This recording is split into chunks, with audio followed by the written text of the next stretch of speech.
ধেমাজি চহৰৰ পৰা প্ৰায় 30 কিলোমিটাৰ দূৰত্বত এয়া হৈছে বৰ অসম গঢ়োতা স্বৰ্গদেউ চাওলুং চুকাফাৰ আহোম সাম্ৰাজ্যৰ দ্বিতীয় ৰাজধানী হাবুং। টাই ভাষাত হা মানে হৈছে বহল আৰু ওখ ঠাই আৰু বুং মানে হৈছে দ ঠাই। এই বহল, ওখ আৰু দ ঠাইৰ সমষ্টিয়ে হ'ল হাবুং। প্ৰায় 9000 সৈন্য লগত লৈ পাটকাই পৰ্বত পাৰ হৈ আহি প্ৰথমে টিপাম আৰু পৰৱৰ্তী পৰ্যায়ত এই হাবুঙতে ৰাজধানী স্থাপন কৰিছিল চাওলুং চুকাফাই। প্ৰায় 3 বছৰ এই হাবুঙৰ পৰাই তেওঁ ৰাজশাসন চলাইছিল আৰু তাৰ পৰৱৰ্তী সময়ত বানপানীৰ কবলত পৰি এই ঠাই এৰি তেওঁ গুচি যায় আৰু তেতিয়াৰ পৰা এই ঠাইখিনি পৰিত্যক্ত অৱস্থাত থাকে। 90 দশকত ধেমাজি জিলাৰ অতিৰিক্ত উপায়ুক্ত মানচাও নগেন হাজৰিকাই এই ঐতিহাসিক হাবুং পুনৰুদ্ধাৰ কৰে।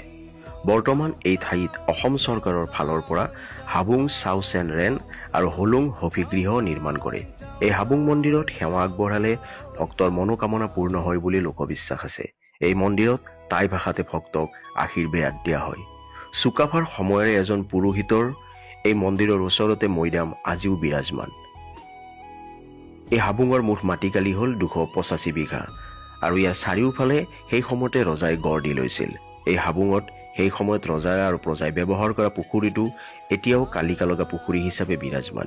ইয়াত প্ৰতি বছৰে ৰাজ্যিক ভিত্তিত মেডাম মে ফি পালন কৰা হয়। জয় আই অসম।